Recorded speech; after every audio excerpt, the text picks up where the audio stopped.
Assalamualaikum warahmatullahi wabarakatuh. Para mahasiswa, kita lanjutkan perkuliahan penelitian pendidikan kita ya. Nah, kita lanjutkan materi kemarin. Ini saya share materinya.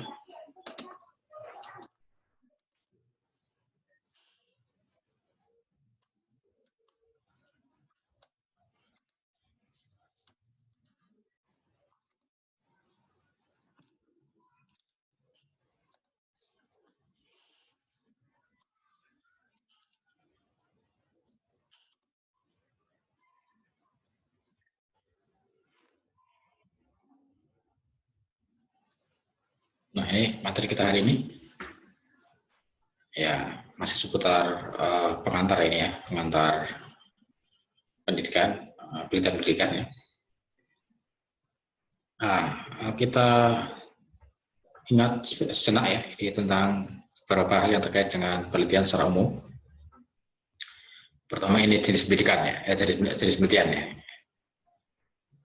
Ya, mungkin di mata kuliah yang lain, mata kuliah metodologi, penelitian kualitatif dan kuantitatif ini sudah Anda pernah menerima ini ya, tapi kita ingat sejenak ini ya, kita ingat kembali ya. Ya, beberapa jenis penelitian bisa kita pilih-pilih menjadi beberapa sudut pandang ya, dari beberapa sudut pandang. Yang pertama berdasarkan pendekatannya ya, atau paradigmanya ya. Ini ada penelitian kuantitatif dan ada penelitian kualitatif. Kemudian berdasarkan fungsi dan tujuannya, ada penelitian dasar, penelitian terapan, penelitian evaluasi, dan penelitian pengembangan. Berdasarkan jenisnya, jenis metodenya ada survei, korelasi, komparasi, eksperimen, action research, dan grounded research. Ini pembagian jenis penelitian secara umum ya.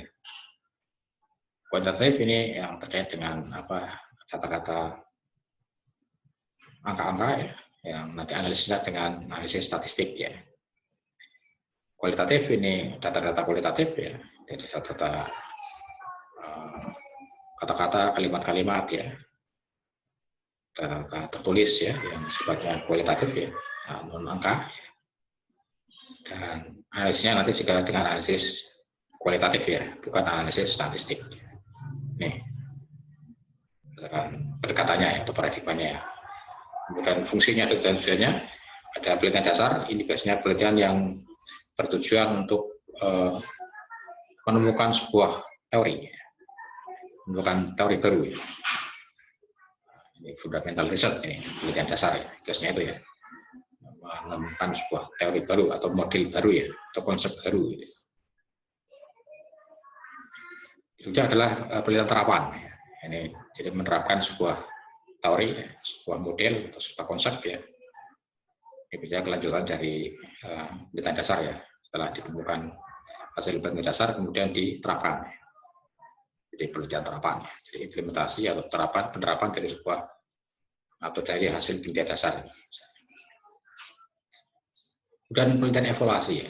Ini penelitian melakukan penilaian terhadap sesuatu ya, suatu objek tertentu ya. Nah, misalnya kalau di dunia pendidikan ada kebijakan di bidang pendidikan ya, nah, itu dievaluasi bagaimana sih kebijakan ini ya, berjalan atau tidak, itu bagaimana implementasi kebijakan ini berjalan efektif atau tidak ya, itu bisa dilakukan penelitian evaluasi kebijakan misalnya. Kemudian berikutnya penelitian dan pengembangan atau research and development ya, atau sering disingkat dengan R&D. Nah, ini sifatnya mengembangkan, melakukan pengembangan. Jadi misalnya kalau di dunia pendidikan itu ada banyak teori ya, ada banyak model-model pembelajaran itu ya. Itu penelitian pengembangan ini ingin mengembangkan model yang sudah ada, gitu misalnya. Model-model yang sudah ada itu kemudian dikembangkan menjadi sebuah kreasi model baru misalnya. Ya, misalnya kalau di dalam pembelajaran ada metode diskusi ya, ada banyak. Kemudian di metode itu dikembangkan ya dengan sebuah variasi baru ya. diskusi dengan metode lain ya, atau dikembangkan dengan metode lain ya. Mendiskusikan tentang kisah pahlawan misalnya. Kan ada dua metode ini, metode diskusi dan metode kisah ya, metode cerita. Ini dua ini digabungkan misalnya, dikembangkan menjadi sebuah model baru ya, model baru pembelajaran. Itu namanya research and development ya. Kemudian berdasarkan jenis metodenya ada korelasional, ini penelitian yang mencari hubungan ya antar variabel, antara dua atau lebih variabel ya. Penelitian tentang hubungan ini. Kemudian penelitian komparasi, membandingkan dua variabel atau lebih ya, membandingkan. Kemudian eksperimen, ini penelitian dengan uji coba ya, dengan melakukan eksperimen ya. Kemudian action research, penelitian tindakan. Contohnya misalnya participatory action research ya, atau PAR ya. Ini banyak digunakan di masyarakat ya, PAR, participatory action research. Ini biasanya terkait dengan isu-isu masalah sosial di masyarakat ya, PAR. Jadi misalnya di kalangan petani ya, misalnya ya, para petani ya, itu mereka sudah punya kelompok tani ya.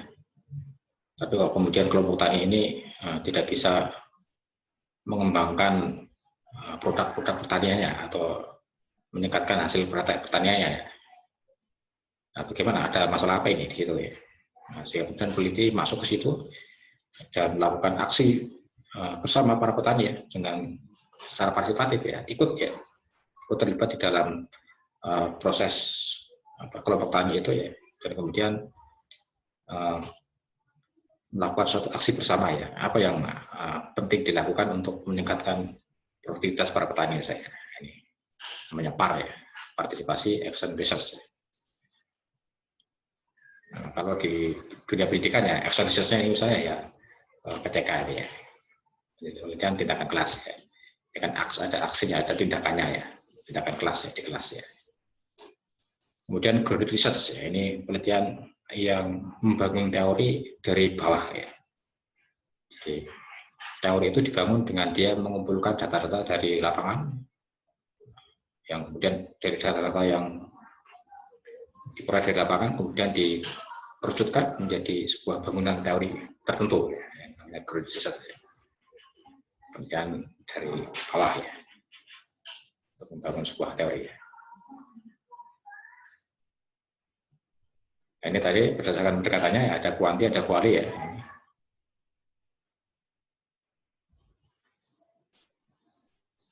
Nah, ini biasanya kalau kuanti ini paradigmanya adalah positivistik ya, dari paradigma ilmu eksakta ya. Ilmu eksakta biasanya ilmu pasti ya, yang diadopsi menjadi atau ke dalam dunia penelitian ya, sifat positivistik ya, melibatkan angka-angka, hubungan variabel ya, analisis dengan angka-angka ya, dengan statistik ya, analisis statistik ya. Nah, ada juga yang menggunakan eksperimen ya, percobaan, uji coba gitu ya. Nah, kalau kualitatif ini lebih bersifat naturalistik ya, dengan setting ilmiah ya, ada setting alamiah ya. Jadi fenomena apa yang ada di masyarakat secara alamiah itu kemudian diteliti ya, digali datanya, kemudian ditafsirkan, diinterpretasi ya. Ini punya makna apa sih ya fenomena ini gitu ya, atau realitas ini, bagaimana menafsirkan sebuah kenyataan, sebuah realitas di masyarakat ya. Jadi dari latar belakang yang alamiah yang terjadi di masyarakat kemudian ditafsirkan ya, diinterpretasikan ya. Ini kualitatif ya. Kemudian ada juga penelitian yang mencoba menggabungkan antara kedua pendekatan itu ya, yang sering disebut dengan mixed method ya, pendekatan gabungan ya, antara kuanti dan kuali ya. Jadi dua-duanya digunakan ya, statistik juga digunakan, kemudian analisis kualitatifnya juga dipakai ya, jika gabungannya. Nah, ini penelitian yang sudah lebih rumit ini ya. Nah, ini biasanya digunakan oleh mereka-mereka yang sudah jenjang pendidikan di S2, S3 itu ya. Biasanya.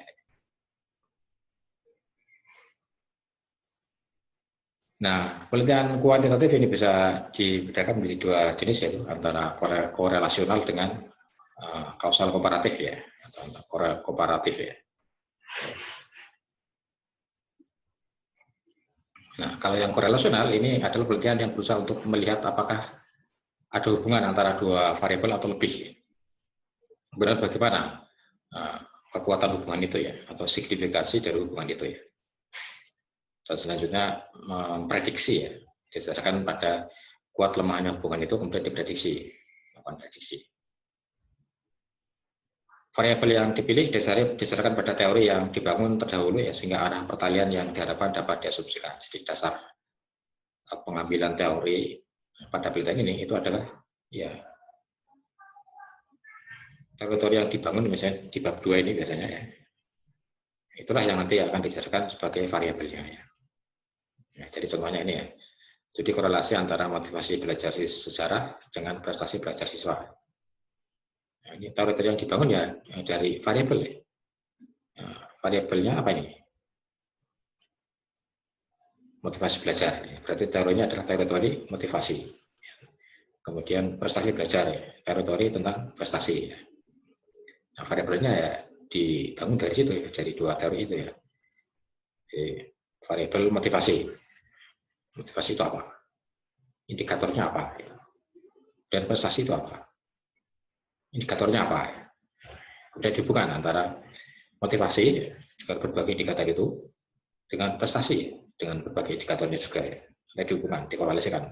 Ada kaitannya enggak? Ada hubungannya enggak ya? Kemudian ada hubungannya. Terus sejauh mana kekuatan hubungan itu ya? Signifikan, sangat kuat atau tidak begitu kuat ya. Ini akan diteliti ya dengan penelitian korelasional. Nah, berikutnya adalah penelitian kausal komparatif ya. Ini untuk menyelidiki hubungan sebab akibat yang mungkin terjadi dengan cara mengamati akibat yang ada ya, dan mencari kembali faktor-faktor yang mungkin menjadi penyebabnya ya. Nah, ini hubungan apa ya? Komparasi, membandingkan gitu ya. Kalau tadi menghubungkan, ini membandingkan. Contoh adalah studi komparasi profesionalisme guru ditinjau dari latar belakang pendidikan. Jadi bagaimana profesionalisme seorang guru sejarah ditinjau dari latar belakangnya. Ada guru sejarah yang latar belakangnya dari pendidikan sejarah. Ya. Ada guru sejarah yang latar belakangnya dari sejarah murni misalnya. Atau kemudian ini dibandingkan ini. Lebih profesional yang mana ini? Antara guru sejarah yang latar belakangnya adalah pendidikan sejarah dengan guru sejarah yang latar belakangnya adalah dari pendidikan sejarah murni ya, ilmu murni ya. Itu dibandingkan, jadi mengoperasikan.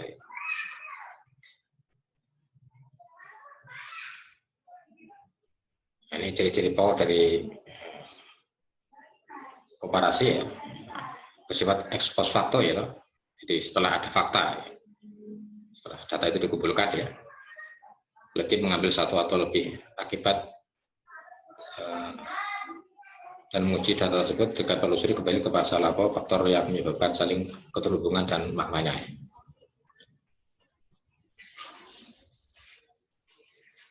Ya, kemudian variabel, jenis-jenis variabel ini dalam penelitian kuantitatif ya tadi ya, baik korelasi maupun komparasi ya. Nah, ada variabel dependent atau variabel terikat ya, atau variabel tidak bebas ya. Berarti variabel yang dipengaruhi ini ya, terikat ya. Kemudian variabel independen ya, atau variabel bebas ya. Berarti variabel yang mempengaruhi. Dan variabel kontrol yang melakukan kontrol terhadap variabel yang lain ya. Dan variabel moderator ya, atau variabel antara. Ini beberapa jenis variabel ya dalam penelitian kuantitatif ya. Nah ini variabel kontrol adalah variabel yang ikut mempengaruhi variabel terikat dan pengaruhnya dikontrol atau dinetralisir ya. Ya, variabel yang mengkontrol variabel lain gitu. Contohnya adalah jika hasil analisis menunjukkan adanya hubungan positif antara motivasi dan prestasi ya. kita dapat mengambil kesimpulan bahwa motivasi berpengaruh terhadap prestasi. Itu kesimpulannya. Ya. Padahal kita sadari bahwa variabel AQ misalnya itu juga berpengaruh terhadap prestasi. Oleh karena itu AQ ya hendaknya juga menjadi satu variabel yang bisa untuk mengontrol ya. Dalam ini adalah variabel AQ ya. Itu disebut dengan variabel kontrol. Jadi tidak selamanya siswa yang prestasinya itu motivasinya itu tinggi, itu kemudian prestasinya juga tinggi juga ya. Belum tentu ya. Ada faktor lain. Itu faktor AQ misalnya itu. Faktor kecepatan daya tangkap menerima pelajaran misalnya. Itu adalah variabel kontrol. Ada variabel moderator, yaitu variabel lain yang dianggap berpengaruh terhadap variabel terikat, ya, tapi tidak punya hubungan pengaruh utama. Ya. Misalnya ketika kita menguji hubungan antara motivasi dan prestasi, maka jenis kelamin ikut diperhitungkan dalam hubungan tersebut. Ya. Dalam hal ini jenis kelamin adalah variabel moderator. Ya. Ya, ada pengaruhnya, tapi itu bukan pengaruh utama. Ya. Misalnya biasanya sama-sama punya motivasi tinggi, tapi antara laki-laki dan siswa dan perempuan ya ternyata ada perbedaan. Motivasinya tinggi, tapi yang perempuan ini biasanya lebih tekun, lebih ulet ya, lebih rajin ya. Laki-laki mungkin kurang ya, walaupun motivasinya tinggi ya, biasanya kalah ulet dengan perempuan ya. Perempuan ada kesempatan sedikit saja digunakan untuk belajar ya. Kalau laki-laki kadang-kadang ya motivasi sudah tinggi, tapi ya kadang-kadang kurang bisa memanfaatkan kesempatan atau ya peluang-peluang untuk ya, belajar itu ya. Ini misalnya itu namanya variabel moderator ya. Nah, sekalipun itu tidak punya pengaruh yang menjadi pengaruh utama ya. Nah, ini gambarannya ya, variabel bebas, variabel antara, variabel terikat ini ya. Sini variabel antara ya. Ini bisa apa ya? Ya tadi bisa banyak ya, termasuk jenis kelamin misalnya. Ya, yang biasanya langsung berpengaruh ya, ini ke sini ya. Ya ini tidak jadi pengaruh utama ya. Ya begitu kira-kira materi kita hari ini ya. Ya. Masih secara umum ya tentang penelitian. Nanti lebih teknis akan kita pelajari di lain kesempatan ya. Ya, assalamualaikum warahmatullahi wabarakatuh.